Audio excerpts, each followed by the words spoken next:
Hey guys, this is VaulSC. Hope that you're having a good Easter weekend. It's finally time to announce that the campaign, Season 2 of the campaign, Operation Militant Purity, has finished, and I'll be announcing the results in this video. Congratulations to the JSA players. Japanese Secessionist Army somehow managed to pull the whole win out of the bag. There were 8 factions, they ended up on top, and I will break down how that actually happened. So, looking at the spreadsheet, once everybody finished as many games as they could, we were left with a situation where JSA had come out on top ahead of Combined Army. They were facing Combined Army in the final round and beat them 29 points to 28 tournament points. So in the head-to-head matchup between those two factions, JSA won. But the thing that made it difficult for me in terms of my satisfaction level with the proceedings was that we had Hakislam, who finished all but 2 of their games, and they were against Yuching for the final round. We had a couple of Yuching players who just really, unfortunately, weren't able to make it for their game no matter what. So what I was thinking of doing there is similar to what I was doing with a lot of the other matchups where, because we had quite a few dropouts in the 3rd round, I was simply treating some of the results as, how should I put it, 5-5 ties. So J Mustang versus Gyro couldn't go ahead, and Wandering Monster versus Ika couldn't go ahead, and so on. And they were just ties, basically. So if I'd done that for Hakislam, it would have meant that that 89 would have gone up by 4 points. We would have left with 93. Hakislam comes in 2nd place, but I felt like deciding the outcome of the campaign felt a little bit hollow if we did that, because the 2 players for Hakislam wanted to play. They'd showed up, and it seemed a bit cruel to sort of take away their opportunity to get the win purely because their opponents didn't show up. And in a similar vein, awarding a 10-0 victory to the team that brings a player in and the enemy player defaults is also even more punishing, because if you're the faction that has a team member go AWOL, it's a real feel-bad moment when the enemy team gets a 10-0 victory over you just because one of your guys couldn't arrive for the game. But we'll talk about that a little bit more later in our poll. What I decided to do was to invite both of those 2 factions that were really going for the top place, Japanese and Hakislam, to participate in a showdown where the team leaders basically talked to the camps and picked their 6 most reliable players. In this case, 6 of their best players, but it's not so much about picking your best players, but as your most reliable players, because I said to them, look, if you're just going to pick your 6 most reliable players and you still have people that don't show up so we can't get an outcome, then I will award the enemy team a 10-0 default win.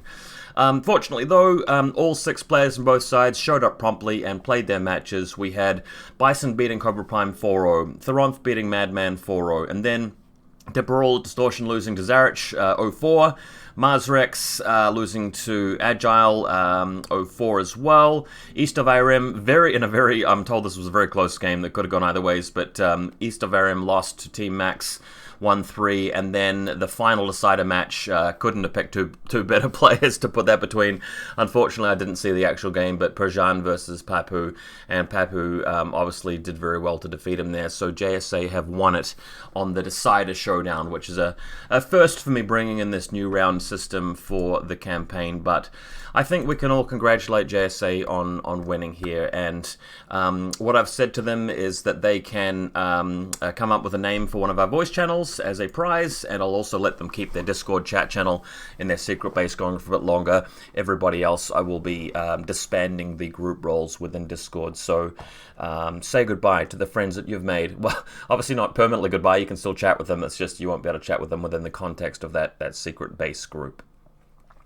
Cool, so I hope you guys had an amazing campaign. I enjoyed following it. I hope you guys enjoyed your games, that you liked the maps, and you want to participate in more campaigns in future, because we will be running another one before the end of the year for sure.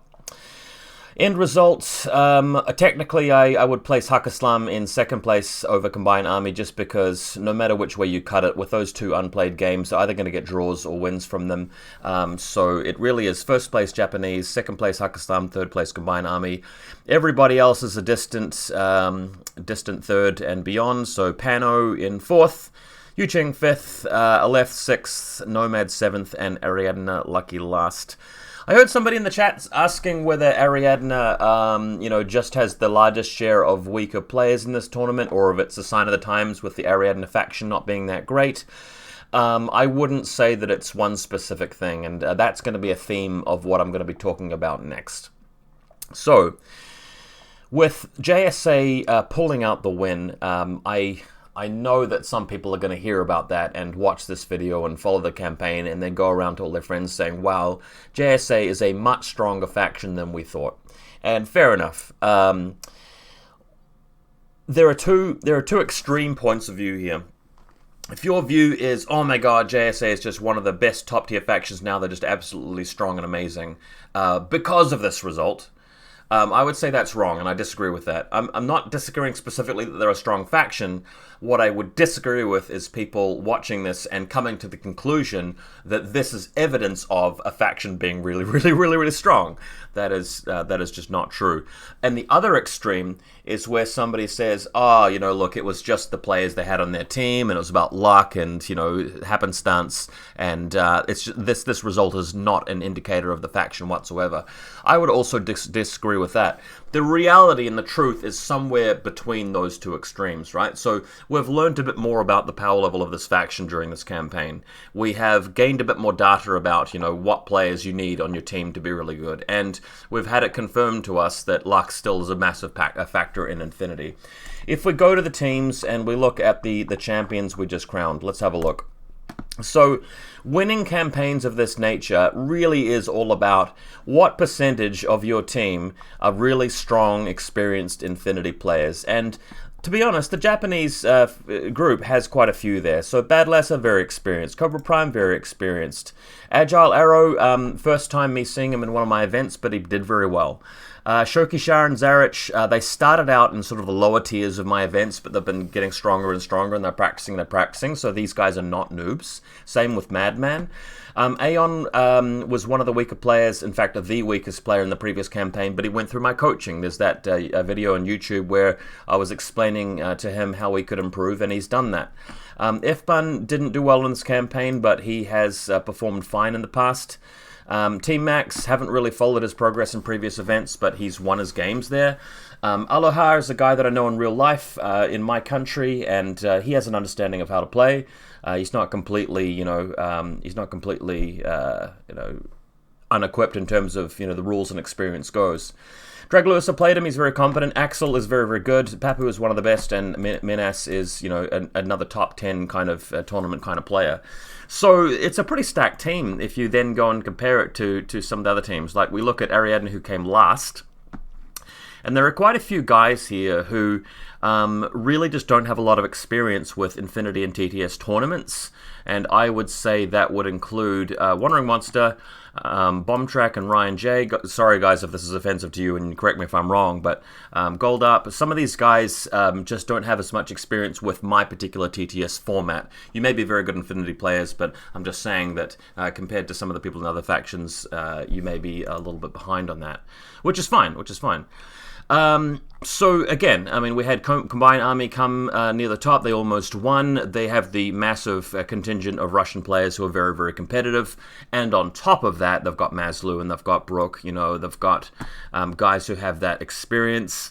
So it's no surprise to see them come out on top, and I don't think it's a real reflection of the factions. I mean, they're playing Morats, for God's sake. Combined Army is a very, very strong faction, but Morats, I would argue, is not like a really top tier strong faction. So I do want you guys just to keep that in mind. Don't be all extreme on everybody else and say, look, JSA is just a ball-busting faction now because they won the campaign. But on the other side of it, don't be saying, oh, JSA is nothing. It was just the good players that carried them. That is also not true. From a theory and analytics standpoint, JSA as a faction in N4 right now, I think is crutching pretty hard on some pretty key units. So the Tankos, obviously an extremely undercosted, very efficient unit right now. Karakuri's very, very strong. The Ryukin Mimetism -6 rocket launcher, also very, very good.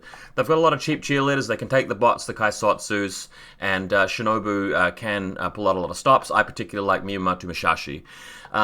when you think of JSA, you can think of a faction that's running 2 ninjas and an Onuwaban and Yojimbo and Shikami, and just having that kind of style list. The people who are playing games in this campaign are winning. We're typically not running lists like that. They were typically running your Oyurais, your Karakuris, your Tankos, that kind of thing, from what I've been hearing. So maybe a little bit more on JSA analytics later in a future video, but I do want you guys to bear that in mind. Cool. So that's that. I want to also move on to say that as always, after every TTS event that I run, I try to look for people who are fitting the following criteria and offer them some coaching. So point number 1, if you are a new face and you haven't really played in my TTS before, and if you lost all of your games, but that you participated in all of the games you could have, you didn't drop out, and you genuinely feel like you're getting outplayed and you've still got some basics to learn, please reach out to me, send me a DM, because I'd love to sort of meet up with you for an hour and do a coaching session in the weekend. We'll put it on YouTube and we'll learn together. So just looking through the list of people who I feel might be eligible for that. Spanker, no, he just had a bad run. He's an experienced player. Panda is our season champion, even though he got thrashed as a Pano player this time. Over here, sort of reluctant to offer it to many of the Eugene players, except maybe Ambassador Hell, who I haven't really seen in the leagues before and who had a bad run. Gold Up for sure. Welcome to some coaching. Ryan J, I think so. Bomb Track, not Bomb Track. I don't think all games were finished. Same with Wandering Monster. I don't think he finished his round 3 game. But if that's untrue, do let me know. So yeah, Gold Up, Ryan J can reach out for that. Wezomatic didn't finish his 3 games. Anybody from Combined Army? I know we had him win. Dispensable would be another one, and Jay, I think, would be another one. And that's pretty much it, I would say. So if you're one of those people and you want to get together for some coaching, good content for me, good learning experience for you, so reach out if you do want to do that free coaching. Cool. So all the results are on the leaderboard, guys. We're going to talk about the feedback polls in just a second, but we will be taking a little bit of a break from the event and hopefully probably announcing another TTS league. I think we're up to TTS season 4 league, maybe in a few weeks. We'll see how we go. All right, so I asked everybody to fill in the results for some questions on a couple of forms, so let's jump into it. The first question is really just a signal to me about whether I'm doing a good enough job making sure people are in a team that they wanted to be in and they were happy with. And this poll of 62 people overwhelmingly says that either you got to play the faction you wanted, or I put you in another faction but you're happy to be with that faction. Only one person, unfortunately, out of 62 people, didn't really get the team they wanted to be in. So I think that's pretty much a success. I think we can call that. Just minimize this a little bit. Next. So, about the missions. I asked people to ignore the maps because maps are so controversial and subjective and they can get in the way of what a mission's supposed to do and what it's supposed to be about. But people went through and added check marks to missions they liked. Supplies almost always comes out on top in these polls just because it's such an inoffensive mission to so many people.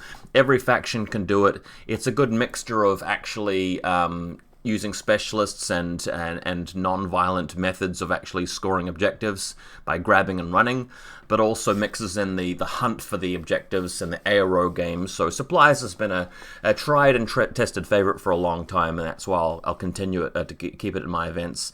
Unmasking and Firefight also are pretty solid. Again, these are good examples of missions that can be won by just about any faction. They incorporate a variety of styles. You need to be aggressive, you need to ARO, you need a specialist in some case, maybe not so much in Firefight, but it's a good balanced mission.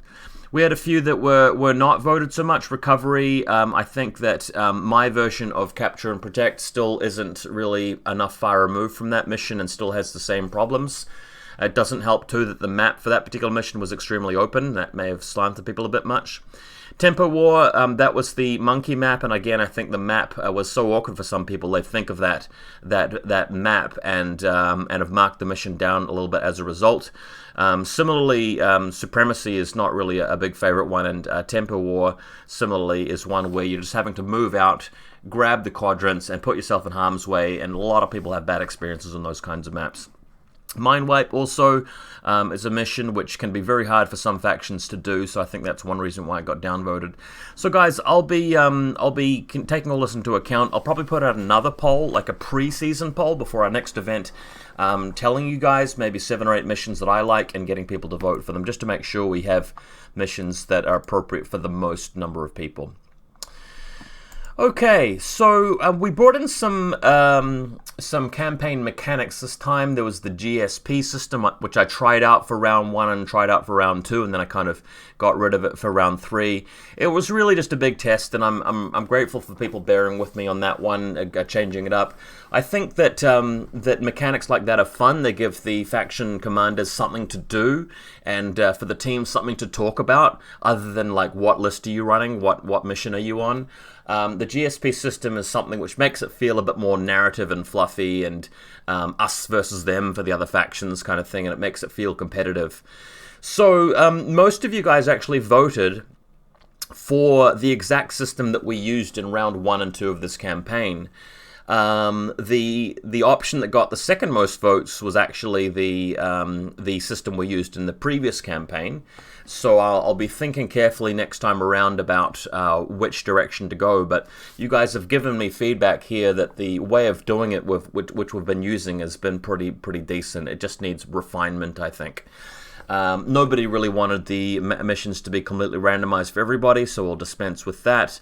Very few people wanted, all factions playing on the same map either, so we're going to go with a system that is like GSP but better.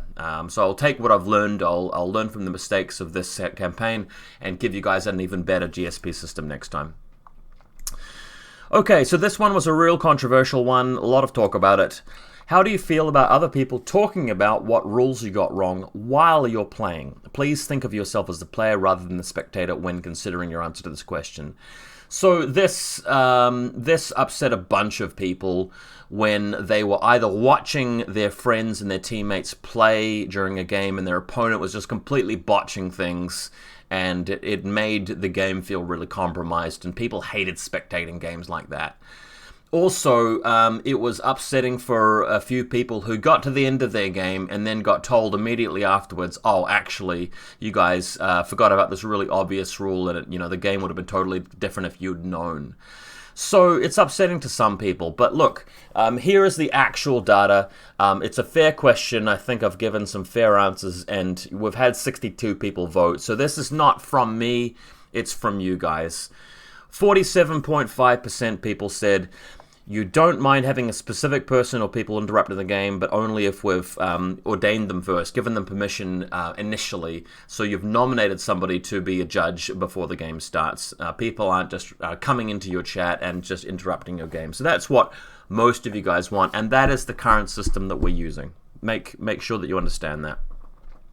32.8% of people said completely fine with it. People can just come and go as they want and interrupt our game and tell us that the rules are wrong whenever they want. And it's a large chunk of you guys. It's like a third of you guys are happy to have it that way. I know that I'm always going to be upsetting some people if I go one way or the other, but there's a clear majority for people wanting it to be a matter of nominate someone first, and then during the game, if you weren't nominated, you can't come in and just just interrupt and change and respond to rules mistakes. The minority here, 19.7%, want to stick with the older version that I had, where it was even more restricted, where you just can't have anybody acting as a rules judge at all. We tried that, and I've opened it up. I've made that a little bit more flexible, and I think the majority is definitely preferring that. So that's what we're going to stick with for now. So please understand that although this is a ruling that I'm responsible for, and I'm the one making the final call, it's done with the support and the mandate of you guys, 62 people telling me what's up. Okay, the champion mechanic. Most of you guys said just give +1 TP to the champion, and That doesn't include any deficit for the enemies. So that was the system we used in the previous campaign, Season 1. Most of you guys like that.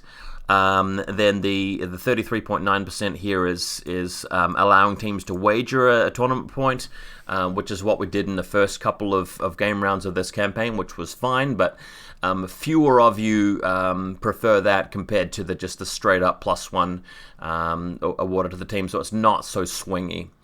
And then there's a smaller group of you who just want it to be just a thing for show, where there's no mechanic of winning or losing extra TP points. Camcores were completely new. I wanted to know what you guys thought of them. So the vast majority of you guys want them back, and you're happy to make them even more customizable and even more homebrew. And I agree with you guys. I think that camcores were fine. You guys seemed to enjoy them. They spiced the game up a little bit, gave you opportunity to bring in your own sort of themed models that were themed to your faction, and it wasn't too much homebrew for people. People easily able to keep track of it and everything like that. So in future, I definitely will bring back the camcore idea. I don't know if I'll do the whole campaign points thing again. I think that just got too much to keep track of. But I will try and bring in more story and more fluff and more progression for your camcores throughout the campaign is probably the angle I'll go with next time. Alright, here's a big one. What ought to happen if someone can't show up to complete a match? And the majority opinion on this one is that their opponent gets given a substitute match from someone else in the tournament at a similar skill level who doesn't mind playing an extra game. So the tough thing about that is that I can't give you somebody else from the enemy team, because the enemy team, the other person's likely to be somebody who's better than you or worse than you a lot of the time. When I make the matchups, I'm trying to give you somebody that you haven't played against before, but also somebody that you could reasonably beat and that you could reasonably lose to. And as soon as that person doesn't show up, I have to give you a matchup which is just not as good. One thing that I could do, though, is I could ask some of the other factions, hey, do you have a team member who's at this particular level? Or I could just pick people and DM them and say, would you mind playing a campaign game on behalf of another faction, which kind of snaps you out of the immersion and sort of makes it a little bit less narrative-y. But that might be a way to go. So that's something I might try next time. It really feels rough trying to go for a 5-5 draw or a 10-0 default win. I mean, very few of you guys actually wanted that. Some of you guys have gone for the option where I fill in for the opponent. They can just get whatever score against me. But, I mean, that's not very consistent either. I mean, sometimes I'm playing a meme list. Sometimes I'm try-harding it. And there's a perception that, oh gosh, you have to play VaulSC. Some people think that I'm a good player, experienced player. I think my results kind of speak against that a lot of the time because I lose games all the time. But still, the preferred outcome here is that we give you somebody else who is reasonably on your level, and that's one thing I'm going to try harder to do for you guys in the future. And lastly, what type of event do you enjoy more? Almost 70% of you guys have said, look, just alternate between the campaigns and the TTS leagues. Of those of you who prefer one over the other, the campaign is actually a little bit more of a popular option, and this is the exact same result I got from my survey after the first season campaign. So we're going to stick with it. I mean, there's a part of me that would like to just start doing campaigns only, because a lot of other people are copying my format and having TTS leagues out there, and they're very popular throughout the internet and TTS scene. But still, I think a lot of people like playing in my TTS leagues as well, so alternating is probably the best way we can go. I'm going to have some downtime for at least 2 or 3 weeks, then I will announce TTS League Season 4, we'll do that, and then later in the year we'll do another campaign. Cool, so 69 of you responded to that survey, thank you very much. We have the supplementary survey where I basically released the first set of questions, then realized, gosh, I forgot to ask about the Homebrew ITS changes that I made. So we had even more people respond to this. 69 people weighed in. and responded to my questions here. So number one, we used limit insertion rules, which were from ITS and N3 during this campaign. This allowed people to run a single combat group list if they wanted to, and it wasn't vulnerable to the opponent stripping 2 orders if you're going first. So, for those of you guys who don't know, this was a thing in ITS Season 3. Sorry, not Season 3, in N3, the 3rd edition of Infinity. We had a lot of people running 15 to 20 order lists and spamming orders in the previous edition.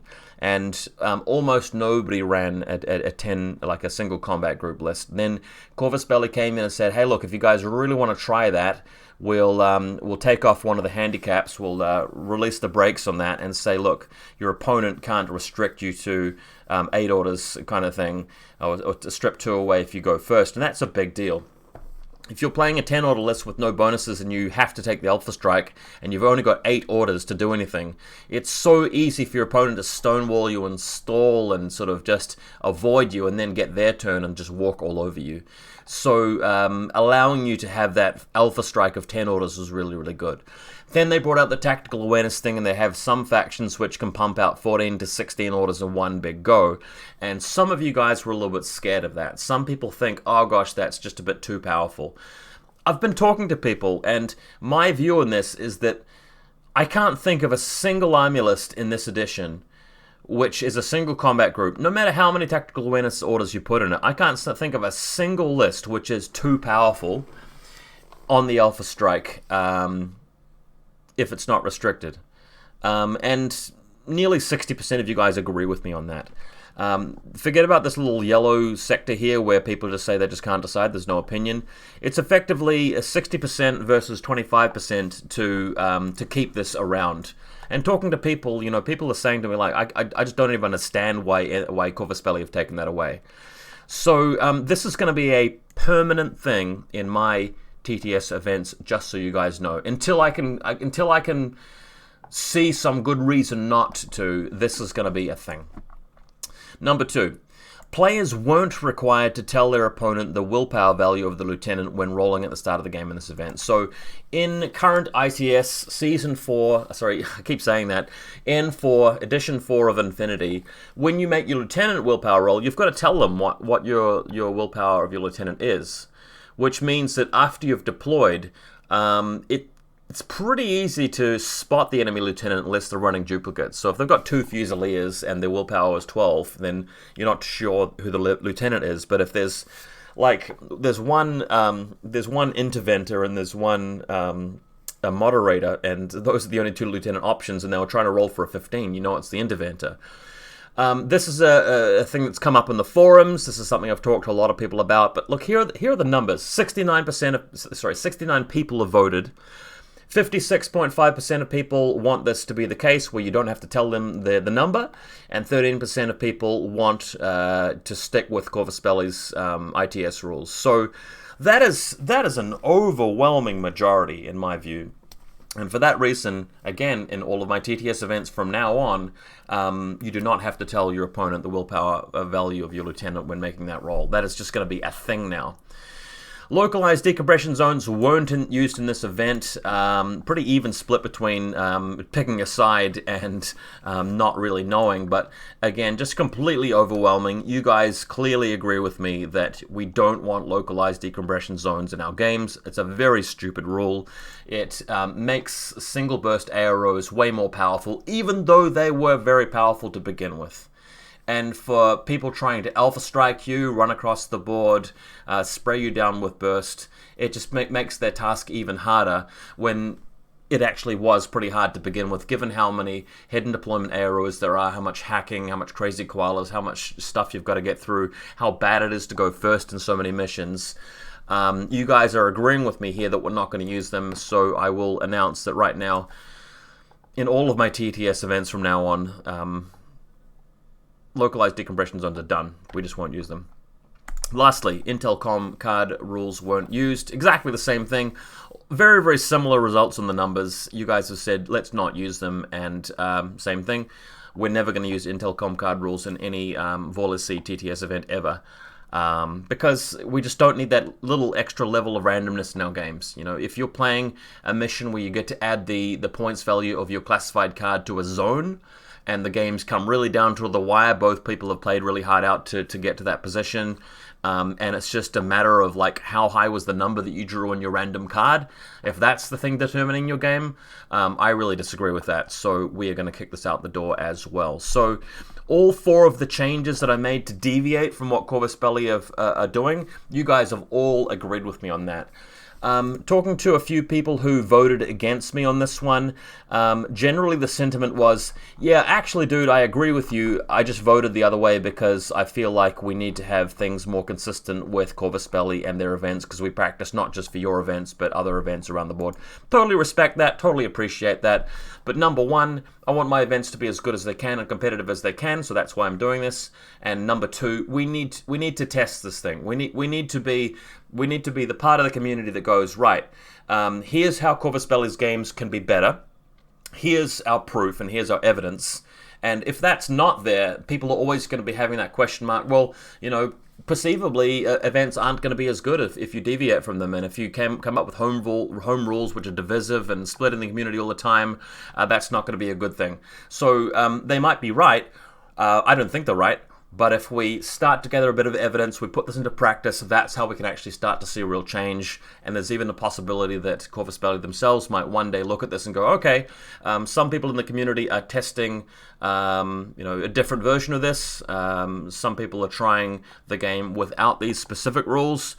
Maybe we need to go back and have a look at them and seeing if we need to remove them from our own game officially and from the actual legit, official formal version of the game. That's how I feel about it, guys. Thanks for hearing me out on that, and thank you very much for voting. Again, although you guys may disagree with me and my particular opinions and my angles on this, this is not just me. There's a big community of people that we're working with here, and if you guys had voted the opposite direction from me, I would be the first to say, look, let's do it the way you guys wanted. So limited insertion, for example, if 60% of you guys voted to sort of drop that and stick with the N4 way of doing it, I would absolutely say, yep, sure. Too many of you guys think that 10 order single combat group lists are too powerful. Let's just make sure that we're able to strip 2 orders off them. If you guys had voted that way, absolutely would have honored that, upheld that 100%. Cool. Again, hope you guys had a great time in this campaign. I certainly did. Shout out to Team JSA for pulling the win out of the bag, but also congrats to Hakislam and Combined Army for making it so close and just putting in such a great fight. Really appreciate you guys. This is VaulSC, and I'll catch you next time.